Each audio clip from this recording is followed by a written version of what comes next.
going on, guys? It's Ricky with Technical Solutions, and I have Austin Zay back here, and we wanted to talk a little bit more about another form of investing in real estate, and this is going to be a little bit different. It's one that I've always wanted to kind of learn a little bit more about. So how cool would it be to actually learn from one of the top real estate investors in that specific market as well? So if you want to kind of introduce yourself and then talk a little bit more about maybe wholesaling. Yeah, for sure. What's going on, guys? So I'm Austin Zabak, obviously here with Ricky, the man, the myth, the legend. But so I'm 22 years old, normal average kid with above average goals and dreams, and I actually got into real estate when I was about 19 and a half.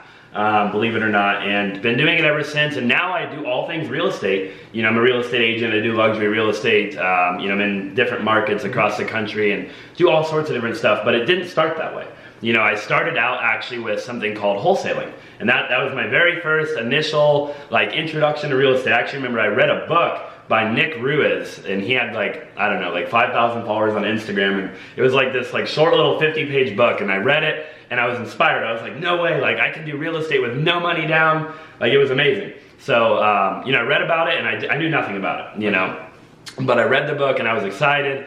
And the next thing I knew, I was Googling wholesaling, this, that, and the other. And I found actually, now he's my business partner. He's one of my best friends, Cody Sperber, if you're familiar with him. And I found him, and he actually owns Clever Investor, which is a real estate education company for wholesaling specifically. And I went through his course when I was 19 and a half, so I paid him a bunch of money, went through his course, and little did I know, I'd ever be partners with the guy, let alone good friends with him, but he taught me everything I know. So, now we do wholesaling from A to Z, and you want me to kind of explain what wholesaling is, or? Yeah, because you guys know the form of investing in real estate that I do. I own a couple properties, I rent them out, I try to find good deals, but wholesaling is a whole other niche that people that might want to get started in investing in real estate that don't have a lot of money, this could be a huge area of opportunity, right? It really can, yeah. It's an amazing area of opportunity because, again, you don't have to have credit, you don't have to have really any money, and you don't have to have really any specialized knowledge. You just have to kind of know the basics. So explain that a little bit more. You don't have to have, because right away when people advertise you don't need any money to flip a house, houses being a couple $100,000, not needing any money to buy one. Can you explain kind of how that works? Absolutely. So basically the process of wholesaling, I'll keep it very simple, is you market to a seller, okay? So typically a distressed seller. So a seller that's distressed could be maybe somebody going through divorce, probate situation, meaning if somebody passed away. And so let's say myself, I am, behind on my bills and I'm about to lose the house. I would be, considered a distressed seller. Because absolutely. I, obviously can't make the payments. I need to get potentially rid of the house. So that was a perfect example. So I would come to you, and basically I would market to you, right? And then however that looks, by the way, so whether I knock on your door or call you, marketing could be anything. And then I would put your property under contract as the buyer. Okay, so let's say, just for the simplicity of this conversation, I put your property under contract for $100,000. And I'm the buyer. You think I'm the buyer, I'm the buyer. But what happens is when I put your property under contract as the buyer for $100,000, I now have equitable interest in the property. I have equitable rights to market your property. And I have an inspection period, which typically on average is 10 days, depending on where you live. So equitable interest really just means, that's why, and again, it's so simple. It's equitable interest just means I can market your property is how I like to think about it. So it means I have every interest that you have in the property. Okay. Basically I have every interest that you have in the property. So what I want to do is, obviously I could buy the house. I have the option to buy the house, right? Because I'm the buyer right now currently. But I'm not going to buy the house because I don't have the money to buy the house. So what I'm going to do instead is I'm going to market your property to my buyers.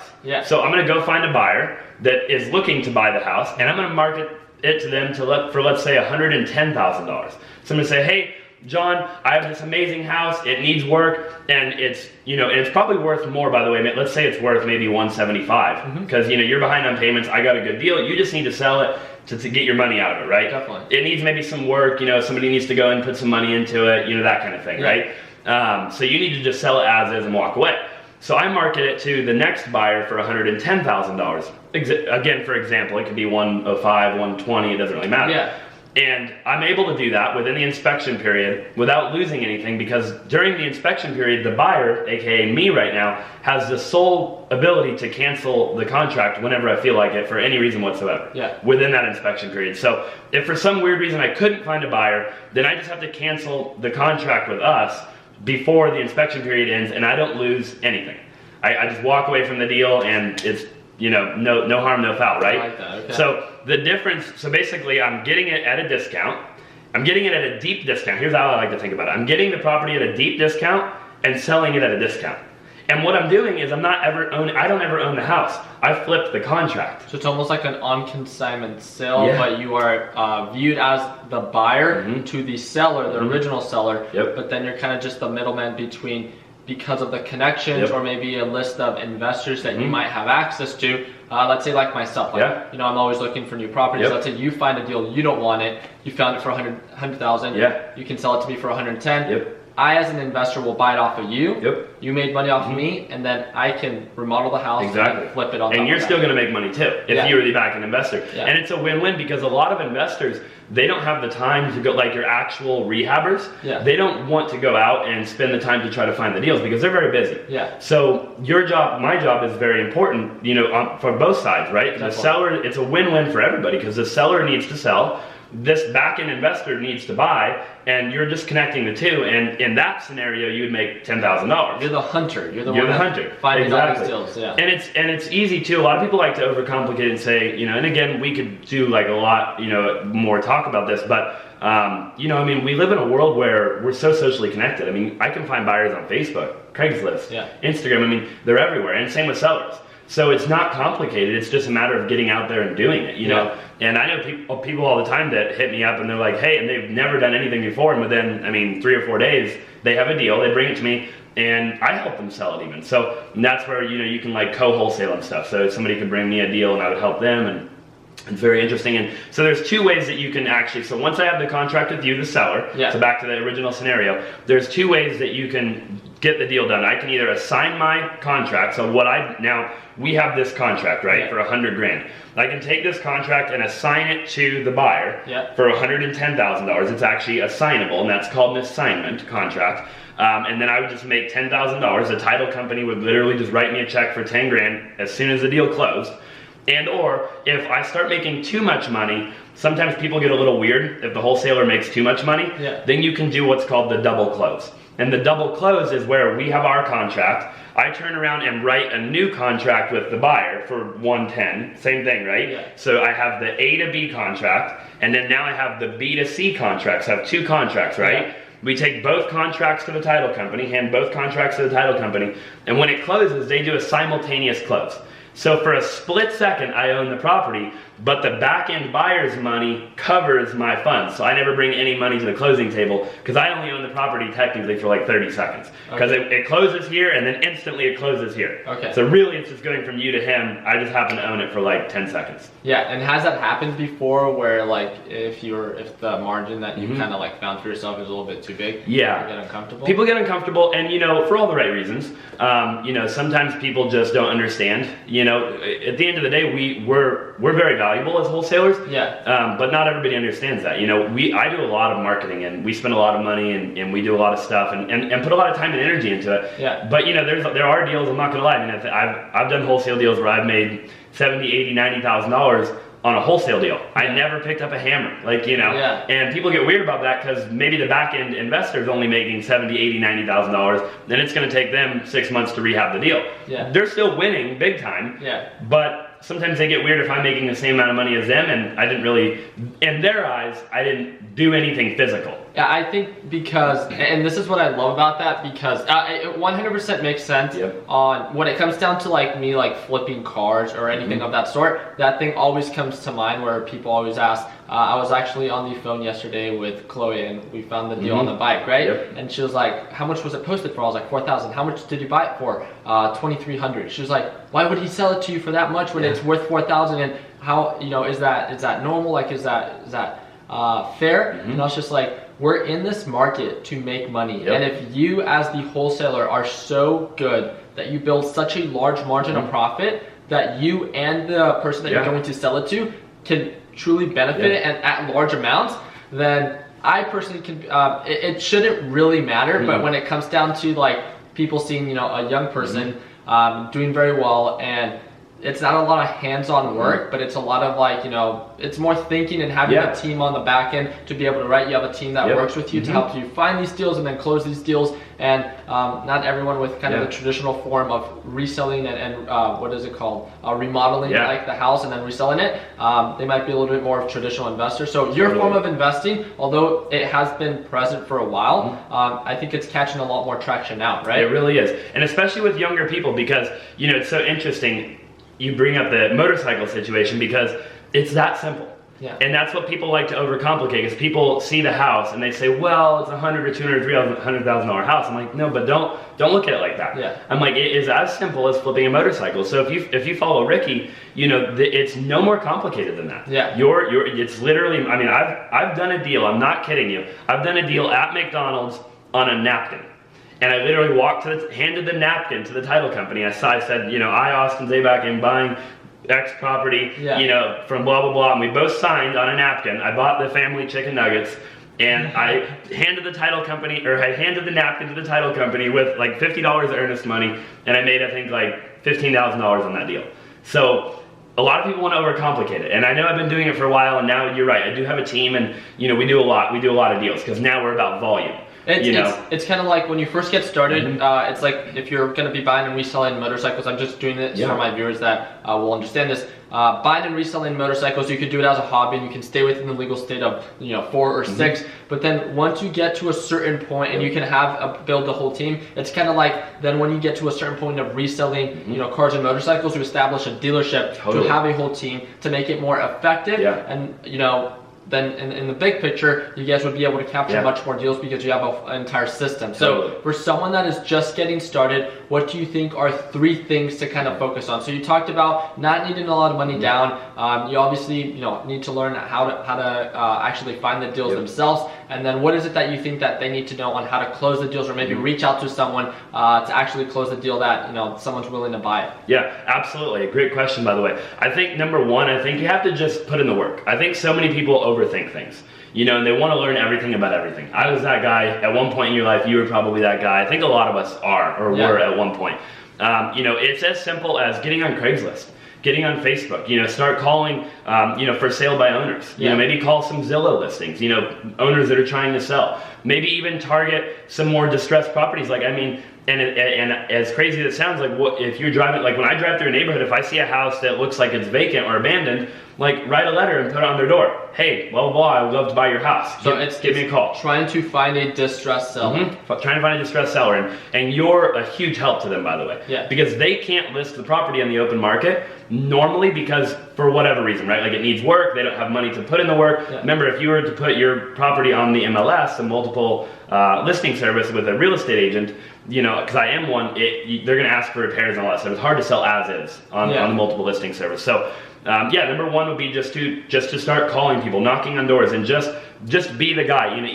And I don't love this phrase, okay, but I do like the concept of it, and you might agree with me. The fake it till you make it. I don't like how that sounds, okay? Yeah. I will say I've never liked how that sounded, but I do like the concept of it, because I think if you just are confident in what you're doing, as long as you're not trying to take advantage of people and stuff like that, and if you do need help, then reach out to somebody. Yeah. Because at the end of the day, if one of your viewers reached out to you or to me or something like that, and they were trying to get a deal done, I would be more than happy to do a deal with somebody else and just help, just take care of me, and I'll totally walk you through the deal. Yeah. Give you any contract that you need. If you need help with a buyer or seller, what to say, be happy to help. Yeah. So, be confident in what you're doing, and if you have questions, then reach out to somebody, Instagram message, DM, YouTube comment, right? Whatever. Yeah. So taking action. Yeah, right? Taking action is number 1. Number 2, I think that's actually number 2. Reach out to somebody if you need help.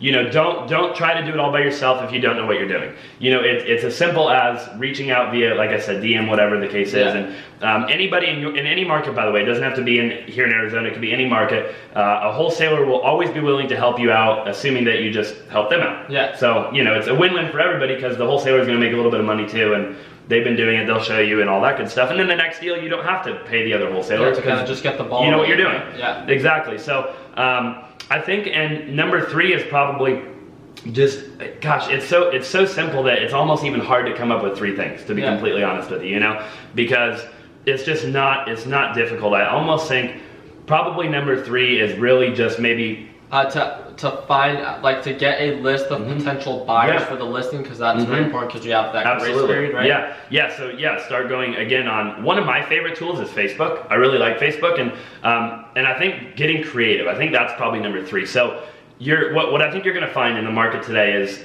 regardless of what you're doing, right? If we're flipping motorcycles, if we're trading stocks, if we're in real estate or cryptocurrency, there's a lot of competition out there. And I think we all know that, and people get scared by that. So what I notice that works really well is being creative, and I think that's number 3. So finding buyers. Whatever the case is, if everybody's putting up bandit signs, then maybe you should go on Facebook and type in, Phoenix real estate investors, and join the group of 2,000 Phoenix real estate investors and send them all a message saying, hey, I have a property at 123 East Main Street. Even if you don't have a property, what if you sent them that, and then the second they called you and you made it seem like a really good deal, they called you and you were like, hey, I just actually sold that one, but I'm gonna have another one coming up really soon. Would love to add you to my buyers list, and I'll reach out to you the second that comes up. By the way, what criteria are you looking for? Just building those connections. Right? So just thinking outside the box and building those connections. I really like that, because there's so many traditional ways, again, to try to find deals, that if you simply, like, even if you have like a large following or a lot of friends on Facebook, if you make a post right on your feed, hey, I found this deal, it's worth this, that's for sale for this, for whatever it is that you want to sell it for. Is anyone interested? And then, for some people that might be interested, or again, joining those group chats and then being able to like direct message those people, just finding different ways that are creative, just like you said, and being able to find these deals. Like, that could also be huge. I didn't even think about that, but even for like buying and reselling cars and motorcycles, people tend to think that of less as forms of investments, but I love that concept when it comes down to real estate. So that's really it, man. It's just getting creative. And again, I like that, because that's your network. I've always said your network is your net worth, and I think there's actually a true statement that, like, within 7 people you can reach anybody in the world. So you're 7 people away from anybody in the world. I think it's actually true. Don't quote me on that, but Google it or whatever. But you're absolutely right. Somebody will always know somebody. So you post it on Instagram, Facebook, and somebody will probably hit you up, like, oh, I know somebody that's looking for property or whatever. Even if you can just post like, hey, I have this property. If you are interested or might know someone that's interested, do you mind if you reach out to me? It's just putting all that BS aside and putting, like, people like sometimes are just like, well, this might make me feel uncomfortable. It's all about taking action, being creative, and then just not taking no for an answer, right? Just continuing to try to find creative ways on how to make it happen. So that's it. That's awesome. It's really that simple too, guys. So don't overcomplicate it. None of this is that complicated. Just be relentless, take action, don't take no for an answer, and you'll become successful every single time. It just takes time.